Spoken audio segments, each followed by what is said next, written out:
साक्षी नाम की एक अमीर महिला थी जिसे अपनी दौलत पर बहुत घमंड था। वो किसी को भी अपने सामने कुछ नहीं समझती थी। नौकरों को वो हमेशा डांटती रहती और सारा दिन बैठी टीवी देखती रहती थी। साक्षी के भाई की शादी होने वाली थी, जिसके लिए वो शॉपिंग करने बाजार जा रही थी।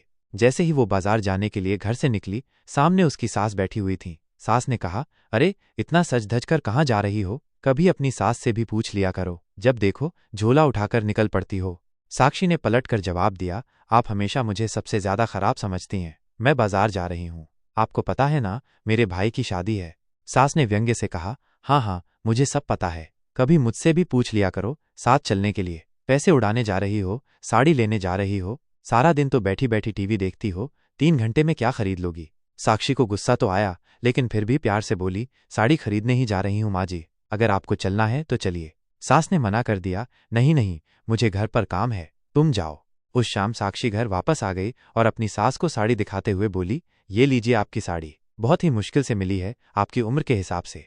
फिर साक्षी अपनी साड़ी दिखाने लगी। जब सास ने देखा कि साक्षी की साड़ी लाल चटक रंग की है और उसकी साड़ी एकदम सिंपल, तो वो भड़क गई। उसने कहा, खुद के लिए तो बड़ी सुंदर साड़ी लाई और मेरे लिए ये? तू तो रहने ही दे साक्षी, मैं अपनी शॉपिंग खुद कर लूंगी। साक्षी तुरंत बाजार गई और अपनी सास के लिए भी वैसी ही लाल रंग की चटक साड़ी ले आई। अगले दिन शाम को साक्षी की सास चटक रंग की साड़ी पहनकर तैयार हो गई और दोनों शादी में गए।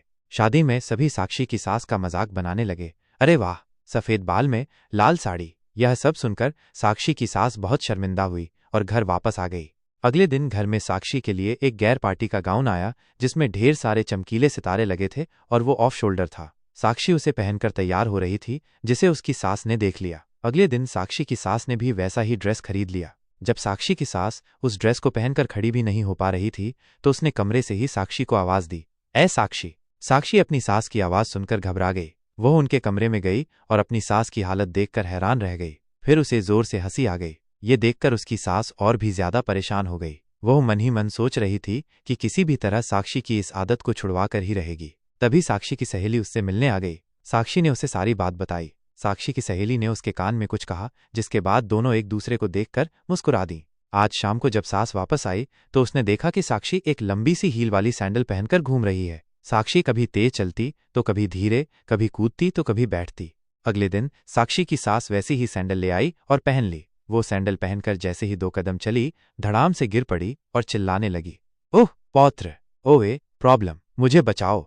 साक्षी ने अपनी सास को जमीन पर देखा और बिस्तर पर बिठा दिया। फिर बोली, अब बस भी करिए माँ जी, आपको तो मेरी बात बुरी लगती है, लेकिन देखिए क्या हुआ, नकल करने के चक्कर में पड़ गई ना, लेने के देने पड़ गए, पता नहीं कितनी हड्डियां टूटी होंगी और न जाने कितने पैसे लगेंगे। और बड़ी बड़ी बातें करती थीं।